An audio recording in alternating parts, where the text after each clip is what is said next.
France Bleu Gironde, à votre service. Nicolas Fauveau. Bon, et c'est un sujet ce matin qui divise notamment les habitants des centres-villes. Certains en ont peur, les détestent, d'autres les adorent et les nourrissent copieusement. La question qu'on va vous poser, comment parvenir à mieux réguler les populations de pigeons en centre-ville? Est-ce qu'il y a trop de pigeons? En tout cas, c'est un ressenti de nombreux habitants, notamment du centre-ville de Bordeaux. Et pourtant, je vais vous donner quelques chiffres pour rétablir la réalité de ces populations de pigeons sur France Bleu Gironde. Vous participez à l'émission au 05 56 19 10 10. Est-ce qu'il y a trop de pigeons dans les centres des agglomérations ce matin? France Bleu Gironde, à votre service. Témoignez au 05 56 19 10 10 et sur nos réseaux sociaux. Bien, et déjà beaucoup d'appels ce matin au 05 56 19 10 10. Dans un instant, on va accueillir Daniel qui est à Bordeaux. Et je salue notre invitée ce matin, c'est Amandine Sanvicens. Bonjour Amandine. Bonjour. Merci beaucoup d'être avec nous sur France Bleu Gironde. Important d'avoir votre regard puisque vous êtes la cofondatrice de l'association PAS, une association justement de défense des animaux. Vous êtes en guerre notamment contre la municipalité de Pessac. Je crois que votre association PAS a même saisi la justice afin d'obtenir des documents administratifs relatifs justement à la gestion des populations de pigeons par la municipalité de Pessac. Tout d'abord, je voulais, Amandine, donner ce chiffre. On est 230 000 habitants à Bordeaux et la population de pigeons sur le centre-ville, elle est estimée autour de 5 à 6 000 oiseaux. Comment expliquer que certains Bordelais, Amandine Sanvicens, ils ont quand même cette impression que les oiseaux sont partout, un peu comme dans le film d'Alfred Hitchcock? Oui, il y a un ressenti qui est pas forcément, qui reflète pas forcément la réalité. Et je pense qu'il faut vraiment qu'on arrive à cohabiter pacifiquement avec tous les animaux qui vivent en liberté en ville. Rappeler que voilà, ils ne sont pas dangereux et qu'il y a des méthodes qui sont éthiques et efficaces qui visent à limiter les naissances. Et d'ailleurs, c'est ce qu'a choisi de mettre en place la mairie de Bordeaux. Je reviens rapidement sur Pessac. Alors, si ça vous embête pas, Amandine, si ça vous embête pas, on va y revenir dans une minute, dans une minute ou deux. Ce que je voudrais faire tout d'abord, c'est donner la parole à Daniel, justement, qui est à Bordeaux, si vous êtes d'accord, Amandine, et qui a des choses à nous dire. Bonjour Daniel, vous êtes le premier à passer dans l'émission ce matin. On vous écoute concernant cette gestion des populations d'oiseaux, de pigeons dans le centre-ville de Bordeaux. Quel est votre point de vue à vous, Daniel? Oui, bonjour Amandine, bonjour Nicolas, oui. Moi, je suis né à Bordeaux, oui, je suis né en 49. Donc, je devais avoir deux ans par là. Je suis une photo avec des pigeons autour de moi à la cathédrale, à Puy-Berland. Et je trouve qu'il n'y a même pas assez de pigeons. Ah ouais, vous êtes un amoureux des pigeons en ville? Ah oui, ouais. Ah oui, alors. Pigeons et puis d'autres oiseaux, quoi. Ouais, défenseur de la nature et des animaux, Daniel. Et la question, quand même, vous nous parlez de votre enfance dans les années 50, quand vous étiez jeune adulte. Est-ce que c'était des questions déjà qui se posaient est-ce qu'il y a des gens autour de vous qui disaient il y a trop de pigeons dans le centre-ville, ou est-ce que c'est quelque chose qui est arrivé nettement plus tard? Je pense que c'est nettement plus tard que ça s'est posé la question. Alors, suite à quoi parce que aujourd'hui, les opposants, les adversaires des pigeons disent trop de dégradation. Vous êtes dans quel quartier, vous, Daniel, précisément? Moi, j'habite à Ornano. À Ornano, ok. Et les pigeons, donc, ne vous gênent en aucune façon? Ah non, bon. Ah non. Bon, super. Moi, j'ai même 2 tourterelles dans mon jardin. Ah oui, alors les tourterelles, c'est charmant. Est-ce que vous nourrissez les pigeons autour de chez vous, Daniel? Ça vous arrive? Très peu, non. Non, j'ai pas l'habitude. Non, ça se présente pas, si vous voulez. Bon, merci pour merci. Nicolas, parce que dans mon jardin, quand même, j'en ai pas de pigeons. Hein. Oui. Alors, ils viennent pas dans le jardin, mais en tout cas, si je vous posais la question, Daniel, c'est que pas mal de Bordelais les nourrissent dans le centre-ville. Merci, Daniel, à Bordeaux. Bonne journée. Vous continuez à nous appeler autour de cette question ce matin. Est-ce qu'il y a trop de pigeons en centre-ville et comment parvenir à mieux réguler les populations? Amandine Sanvicens, cofondatrice de l'association PAS. Je me retourne vers vous. sur les différents dispositifs qui sont mis en place. Alors Bordeaux, on a testé pas mal de choses, notamment des dispositifs de fil, de filin pour éviter que les pigeons se posent notamment sur les bâtiments classés monuments historiques et qui causent évidemment des dégâts quand même avec les fientes. Il y a eu également des coupelles odorantes installées sur le Grand Théâtre, l'Opéra de Bordeaux, remplies avec des huiles essentielles dont l'odeur donc repousse les pigeons. Je crois que c'est à base d'eucalyptus. Vous m'arrêtez si je dis une bêtise, Amandine, mais en tout cas les techniques, il y a beaucoup de techniques non létales qui sont aujourd'hui testées par les municipalités. Oui, tout à fait. Et ça, c'est vraiment une évolution, puisque nous, on se bat pour mettre un terme à toutes les méthodes létales. Je précise que la municipalité précédente à Bordeaux capturait les pigeons et les gazait avec du CO2, qui est malheureusement une méthode qui est aujourd'hui encore légale. Et on se bat pour que ce soit interdit par la loi. La commune de Mérignac, en Gironde, capture les pigeons. Également, par exemple, le Ciba au bassin d'Arcachon. Donc on se bat pour vraiment tourner la page de ces méthodes cruelles.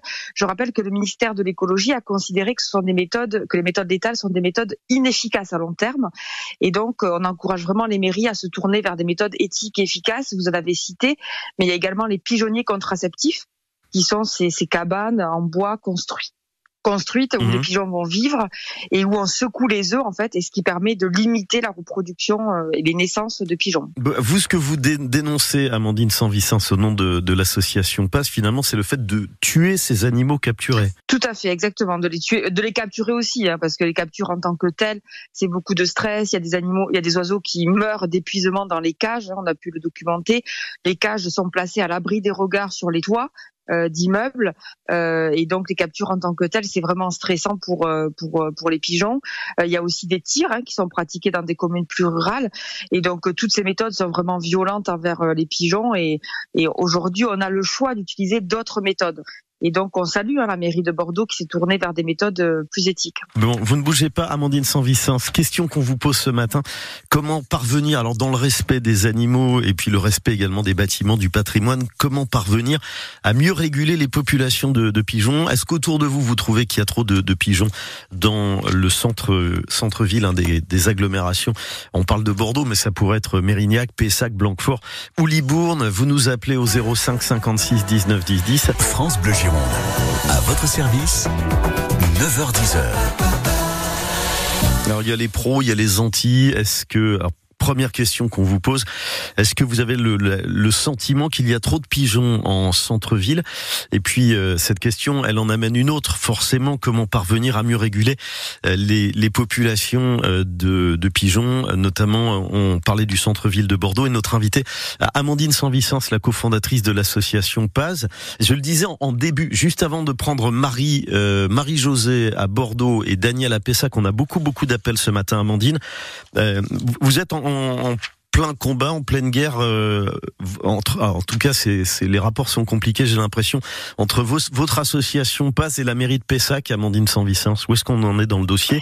Vous avez demandé des documents administratifs relatifs à la gestion des populations par la mairie de Pessac. Où est-ce que vous en êtes dans vos démarches? Oui, alors en effet, on a demandé ces documents en septembre 2023. On n'a pas eu de réponse. On a saisi la commission d'accès aux documents administratifs qui a dit qu'on était en droit d'avoir ces documents. Et donc, on a été contraint de saisir le tribunal administratif. Et puis, dernièrement, alors ça, il y a quelques jours, au mois de février, au tribunal administratif de Bordeaux, c'était à la mi-février 2024. Exactement, pour faire valoir notre droit. Et puis il y a quelques jours, la mairie de Pessac nous a répondu en nous expliquant que donc elle n'utilisait plus de méthode actuellement. Depuis 2021, ils ont arrêté les captures de pigeons. Vous leur reprochez quoi, des méthodes létales? Non, ce qu'on leur reprochait, c'est d'abord et avant tout l'opacité, puisque nous on cherche à savoir comment les mairies gèrent les pigeons. Donc dans ce cadre-là, on a interrogé 250 mairies en France, dont Bordeaux, dont Pessac, dont Talence, dont Mérignac. Et la ville de Pessac ne nous répondait pas en fait. Donc nous, on voulait juste avoir l'information. Et grâce à la saisie du tribunal, ils nous ont répondu. D'ailleurs, on a un rendez-vous dans quelques jours. Et ils nous ont dit qu'ils ont arrêté les captures depuis 2021. Donc évidemment, on le salue. Et que depuis là, ils n'utilisent plus de méthodes et qu'ils cherchent à mettre en place des méthodes éthiques. Et donc, on salue cette décision. Bon, on referme le dossier Pessac et on va donner la parole. Alors tiens, Je voulais donner la parole à Marie-Josée à Bordeaux, mais justement, on a Daniel qui habite à Pessac et on va prendre Daniel en priorité. Vous étiez au courant, Daniel, que la mairie de Pessac a arrêté les captures de pigeons. Quel est votre avis, vous, sur la question? Bonjour. Bonjour. Moi, j'étais pas au courant que la mairie de Pessac avait arrêté, et je le déplore d'ailleurs, parce que nous, les pigeons, pour nous, c'est un sacré problème. Hein. Ouais. À quel niveau, Daniel? À quel niveau? Il y a des fientes partout sur les bâtiments. Il y en a qui rentrent dans les tuyauteries de la VMC, chez nous. C'est une horreur. Ça fait des fientes sur les voitures. Il faut savoir que ces fientes sont très acides. Elles arrivent à décolorer les peintures des voitures. Donc, ça fait vraiment des nuisances épouvantables. Et moi, je suis pour le rejet des pigeons en ville. Alors, attendez, donc, à la campagne. Daniel, le problème, c'est que le pigeon, c'est un animal libre. Il connaît pas de frontières. Pour lui, les frontières de la rocade bordelaise, campagne-ville, c'est une notion qui, à mon avis, dans la tête du pigeon, est très, très incertaine. Mais Daniel, la vraie question, alors, réguler des populations. Moi, je vous entends et je suis d'accord avec vous. Comment concilier justement la régulation, moins de dégâts, les fientes sur les voitures, plus de propreté et quand même le bien-être animal qu'il aurait dû? Si les gens les nourrissaient pas, ils se reproduiraient peut-être un peu moins vite, parce que avec les pigeons, ça fait 2-3 portées par an. Hein. Donc ça va très très vite. On avait réussi à en éradiquer effectivement à une période, il y en avait un peu moins, et à nouveau, il y en a partout, il y en a plein sur les toits. Il y a les gens qui passent dans la rue, ils en prennent sur la tête. Enfin, c'est vraiment épouvantable. Il y a des fientes partout, c'est dégoûtant. Bon, on a bien compris, Daniel, que vous. Hygiénique, c'est dégoûtant. Bon, on a bien compris, Daniel, que pour vous, les pigeons représentent un véritable fléau en centre-ville. Merci, Daniel, pour cet appel depuis Pessac. Dans un instant, Marie-Josée. Et réaction, Amandine Sanvicens, réaction sur le témoignage de Daniel. Je pense que d'un côté, il est important de mettre en place des méthodes éthiques qui permettent de limiter le nombre de naissances. Et ça, c'est quelque chose où apparemment la mairie de Pessac est en train de réfléchir là-dessus. Donc ça peut être des pigeonnets contraceptifs, ça peut être aussi du maïs contraceptif, qui est le fait de nourrir des pigeons avec du maïs qui est enrobé d'une substance contraceptive, et ce qui fait que les œufs en fait ne vont plus éclore. Donc ça a été utilisé à Barcelone, c'est encore le cas, et le nombre de pigeons a été divisé par 2. Donc on voit que c'est une méthode qui est efficace. Et puis ensuite sur la question des fientes, alors oui, les animaux font leurs besoins comme nous. Est-ce une raison pour les tuer? Je ne pense pas. Par contre, évidemment, à des endroits très précis où il peut y avoir des regroupements de pigeons, il est important qu'il y ait un budget nettoyage de la mairie qui soit mis en place. Souvent, on le remarque, c'est des endroits très localisés. Donc, alors, juste sur la place d'un marché, etc. Oui, justement, Amandine, puisqu'on parlait du centre-ville de Bordeaux, je me suis documenté sur les sites de présence des pigeons en ville. Il y a environ 250 à 270 sites où les pigeons ont leurs habitudes. Et sur ces 270 sites, il y en a un peu moins d'une centaine qui sont source de problèmes, de nuisances liées évidemment aux fientes et à la propreté. On reste à Bordeaux. Bonjour Marie-Josée, merci d'avoir patienté au téléphone. On écoute votre point de vue sur cette question. Bonjour. Bonjour. Moi j'habite au Grand Parc avec des très beaux espaces verts devant chez moi, devant les tennis. Le problème c'est à partir du printemps les pigeons qui font des fientes partout. Moi je suis obligée de mettre un filet tout au long de mon balcon pour pas qu'ils rentrent. Et moi, j'entends bien le bien-être animal, mais est-ce qu'on s'occupe du bien-être humain? Nous, on est envahis, je sais que ça va pas être le sujet, mais j'en profite pour le dire quand même, par les rats. Les rats et les pigeons, on est excédés. Promis, on fera une émission sur les rats sur France Bleu Gironde. Oui. Ça sera très bien. Alors, le bien-être animal, d'accord. Mais en fait, dans le monde entier, il y a des millions d'humains qui décèdent d'enfants et tout, dont on s'occupe pas tellement. Moi, je vous cache pas que des pigeons, on les chasse ou tout. Moi, c'est pas très grave. J'ai rien en tant qu'animal, en tant que volatile. Mais venez voir, moi, je pourrais vous envoyer des photos. Et puis ça, vous savez que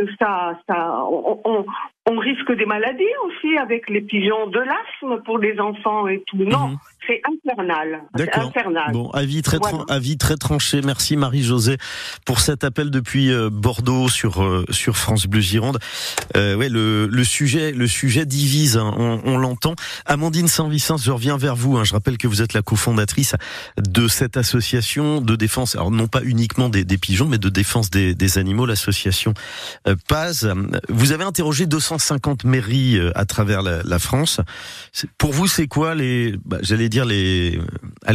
élèves et les mauvais, si on peut voir les choses de cette façon? Alors déjà, de manière globale, on est à peu près sur la moitié des villes qui utilisent des méthodes éthiques et efficaces et la moitié des villes qui utilisent des méthodes cruelles.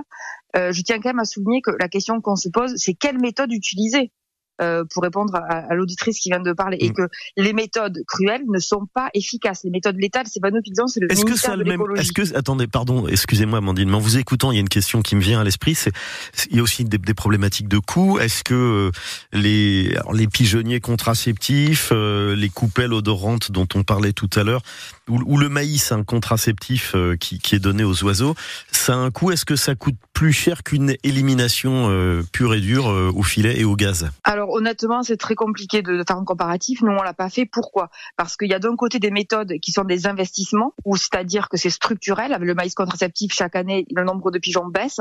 Et d'un côté, en fait, les captures, le gazage, où chaque année, ça revient, c'est la même chose. Et puis après, les pigeons se reproduisent et on revient à la population initiale. Donc c'est très compliqué de comparer. Mais la question qu'on doit se poser, c'est que les méthodes létales sont un gaspillage d'argent public, parce que non seulement on fait souffrir des animaux, mais en plus ça ne fonctionne pas, puisque on en a tué certains, mais 1, 2, 3 mois après, on revient à la population initiale. Et là, vous avez des études là-dessus sur les pigeons. Et bon, allez, on reprend la population de pigeons à Bordeaux entre 5 et 6 000. Si on en élimine 1000, on en élimine 1000, on reviendra l'année suivante à 5 000, 6 000. Ah oui, à moins d'un an, quelques années. Oui. Et en fait, en quelques mois, pardon. En fait, il y a aucune étude qui démontre que les captures, le gazage, c'est efficace. Et encore une fois, le ministère de l'écologie l'a dit, alors que franchement, c'est pas un ministère qui défend les animaux. Donc, ce que je veux dire, c'est qu'il faut vraiment que les mairies prennent au sérieux la condition animale et se tournent vers des méthodes éthiques et efficaces. Bon, et concrètement, pour vous, représentante de l'association PAZ, parce que vous êtes d'accord, il faut les réguler quand même, ces populations de pigeons. Amandine Saint-Vicens, ce serait quoi pour vous la meilleure méthode qui concilie le confort des habitants, le budget de la municipalité et puis la défense des animaux, pour ne pas faire souffrir inutilement ces populations de pigeons? La meilleure méthode, la plus efficace d'après vos études, c'est laquelle? Alors nous, ce qu'on aimerait, c'est des pigeonniers contraceptifs, où là, les pigeons sont nourris avec du maïs contraceptif et surtout un nourrissage encadré. Ça veut dire qu'il y a des gens qui veulent à tout prix nourrir les pigeons. Il faut qu'ils le fassent aux pigeonniers pour que ce soit encadré et pas n'importe comment, n'importe où, comme ça peut gêner des habitants dans leurs habitations. Donc si on arrive à concilier tout ça, ça peut aider. On y arrivera, on fera des progrès. Merci Amandine Saint-Vicens. Merci à vous. Vous reviendrez dans l'émission, je conserve vos coordonnées évidemment, et on aura l'occasion, pourquoi pas, d'aborder le sujet des rats en ville. Oui. J'en vois pas mal moi aussi quand je viens travailler. Je traverse une bonne partie du vieux Bordeaux et quasi quotidiennement des rats passent devant la roue de mon vélo. Donc je vous dis à bientôt Amandine Saint-Vicens.